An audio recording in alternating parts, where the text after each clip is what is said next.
ఈ రాష్ట్రంలో ఏ రోజు కూడా ఒక వైన్ బాటిల్ కావాలని ధర్నా చేయలే, ఏ ఒక్క ఆల్కహాల్ తీసుకునేటోళ్ళు. ఏ రోజు సెలవు కావాలంటే ఆల్కహాల్ కోసం.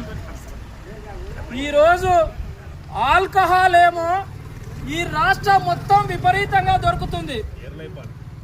గ్రామాలకు గంజాయి కూడా వచ్చేసింది. కానీ అదే గ్రామంలో కడుపుకు అన్నం పెట్టే రైతుకు మాత్రం యూరియా దొరుకుతలేదు.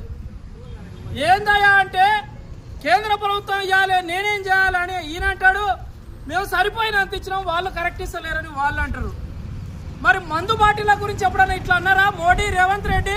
మేము బహుజన్ సమాజ్ పార్టీగా అడుగుతున్నాం, ఈ దేశంలో మీరు వైన్ షాప్ బంద్ పెడితే కూడా వైన్ దొరుకుతుంది, కానీ అన్నం పెట్టే రైతన్నకు యూరియా దొరుకుతలేదంటే ఎంత దుర్మార్గమైన పాలన ఇదని ఒక్కసారి మనం అర్థం చేసుకోవాలి. పాలమూరోడు లేక లేక ముఖ్యమంత్రి అయిండు, కానీ ఇంకా భవిష్యత్తులో ఎవరిని ముఖ్యమంత్రి కాకుండా చేస్తున్నాడు. ఎందుకంటే పాలమూరు వాళ్ళకు పరిపాలన చేత కాదని కాడికి తీసుకొస్తున్నాడు Revanth Reddy.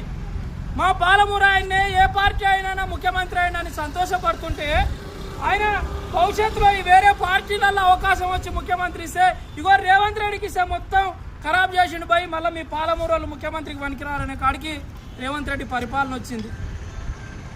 SC ST BC minority పిల్లలు చదువుకునే ప్రైవేటు ఇంజనీరింగ్ కాలేజీలకు, ప్రైవేటు బీఈడి కాలేజీలకు, ప్రైవేటు ఎంబీఏ కాలేజీలకు, ప్రైవేటు లా కాలేజీలకు నీ ఇష్టం ఉంటే నడుపు, లేకపోతే కాలేజీ బంద్ పెట్ట అంటున్నావు.